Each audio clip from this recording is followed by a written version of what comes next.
Hello friends, welcome है आपका हमारे YouTube channel knowledge with Alok Singh Rajput में।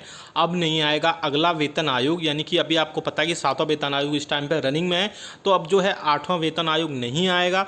अब जो है इस फॉर्मूले से तय होगी आपकी सैलरी और पेंशन, यानी कर्मचारियों की सैलरी और जो है पेंशनर्स की पेंशन जो है अब इस नए फॉर्मूले से तय हो सकती है। हो सकता है आगे आने वाले दिनों में आपको 8वां वेतन आयोग नहीं आएगा। जब आपका 8वां वेतन आयोग यानी नेक्स्ट पे कमीशन नहीं आएगा तो कैसे सैलरी का डिसीजन होगा, पूरा इस वीडियो में डिटेल में बात करने वाले। पूरे वीडियो को लास्ट तक देखिए। ये वीडियो सभी कर्मचारियों और पेंशनर्स के लिए बहुत ही इंपॉर्टेंट होने वाला है। बने रहिए हमारे साथ इस वीडियो में लास्ट तक। और अगर चैनल पहली बार आए, यानी अगर आपने हमारे चैनल को अभी तक सब्सक्राइब नहीं किया है, तो इस रेड बटन पर प्रेस करके चैनल को सब्सक्राइब कर लीजिए। साथ ही साथ हमारी वीडियोस की लेटेस्ट नोटिफिकेशन के लिए आप इस घंटे के निशान को प्रेस करके ऑल नोटिफिकेशन को सेलेक्ट कर लीजिए। तभी आपके पास हमारी वीडियोस की लेटेस्ट नोटिफिकेशन आ पाएगी और आप हमारी वीडियोस को वॉच कर पाएंगे। आप हमारे चैनल पर central government employees, state government employees, pensioners, family pensioners, defence, postal, railway, डाक सभी टाइप के कर्मचारियों के लिए हम न्यूज़ और इन्फॉर्मेशन लाते रहते हैं। चलिए आपको लेके चलते उस न्यूज़ पर। पूरा डिटेल में आप ध्यान से देखिएगा इस वीडियो को। आप सारी चीज़ें डिटेल में बात करेंगे हम। 7वें वेतन आयोग के तहत सैलरी बढ़ाने के लिए लगातार सरकार से बातचीत कर रहे कर्मचारियों के लिए एक बड़ी चौंकाने वाली खबर आई है। केंद्र की सरकार अब 7वें वेतन आयोग को खत्म करने की तैयारी कर रही है। सूत्रों के मुताबिक 7वें वेतन आयोग के बाद अगला वेतन आयोग नहीं आएगा। सरकार इस दिशा में काम कर रही है कि 68 लाख केंद्रीय कर्मचारी और 52 लाख पेंशन धारकों के लिए एक ऐसी व्यवस्था बनाई जाए जिसमें उनकी सैलरी को रिवाइज करने की ज़रूरत ना पड़े। इसके लिए सरकार ने 2 नए फॉर्मूले पर विचार कर रही है। अब क्या है वो 2 नए फॉर्मूले, वो आप देख लीजिए। केंद्रीय कर्मचारियों की सैलरी और दूसरे भत्तों को तय करने के बाद वेतन आयोग शायद दोबारा सिफारिशें नहीं दे पाएगा। अभी तक 10 साल में एक बार वेतन आयोग कर्मचारियों की सैलरी और भत्तों को लेकर सिफारिशें लगता है, लेकिन अब सरकार वेतन आयोग की सिफारिशों के बजाय सैलरी रिवीजन के 2 नए फॉर्मूले पर विचार कर रही है। पहला है ऑटोमेटिक पे रिवीजन सिस्टम और दूसरा है एक्रोइड फॉर्मूला। क्या है दोनों फॉर्मूलों में अंतर, वो भी देख लेते हैं हम।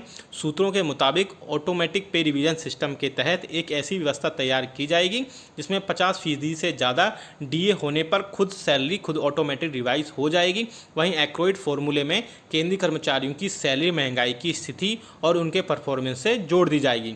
एक्रोइड formula nutrition, food and agriculture FAO के पहले डायरेक्टर और न्यूट्रिशनिस्ट वेडेल रुडेल एक्रोइड की सिफारिशों पर आधारित है। अब आगे आप देखिए इसमें किस आधार पर तय किया गया है ये एक्रोइड फॉर्मूला।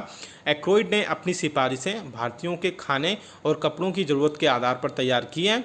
उन्होंने इस बात पर विचार किया है कि कमोडिटी की बदलते कीमतें किस तरह से एक आम आदमी को प्रभावित करती हैं। सरकार का मानना है कि वेलेस का यह फॉर्मूला पे स्केल को तय करने में भी बड़ी मदद करेगा। आगे आप देख सकते हैं इसमें क्या थी 7वें वेतन आयोग की सिफारिशें, वो भी देख लेते हैं। 7वें वेतन आयोग की सिफारिशें 28 जून 2016 को मंजूर कर दी गई थी। इसके तहत केंद्रीय कर्मचारियों की न्यूनतम सैलरी को 7,000 रुपये से बढ़ाकर 18,000 रुपये किया गया था। अपनी सिफारिशों में 7वें वेतन आयोग ने यह भी कहा था कि सरकार को सिर्फ 10 साल में एक बार नहीं बल्कि समय समय पर कर्मचारियों की सैलरी को रिवाइज करना चाहिए। आगे आप देख सकते हैं इसमें कि महंगाई इंडेक्स से जुड़ेगी सैलरी।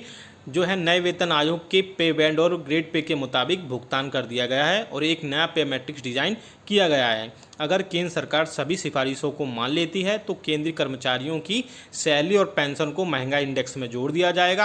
अगर ऐसा सच में होता है तो कर्मचारियों की सैलरी रिवीजन सिस्टम काफ़ी मुश्किल हो जाएगा। तो आपने डिटेल में देखा एक्चुअली क्या था कि सरकार जो है 2 नए फॉर्मूले पर विचार कर रही है। पहला जो फॉर्मूला है मैंने आपको बताया कि ऑटोमेटिक पे रिवीजन सिस्टम है, यानी कि जैसे ही आपका जो डीए यानी महंगाई भत्ता है 50% आपका क्रॉस करेगा तो ऑटोमेटिक आपकी सैलरी को रिवाइज कर दिया जाएगा। और दूसरा है जो है एक्रोइड फॉर्मूला, जो कि काफ़ी अच्छा है।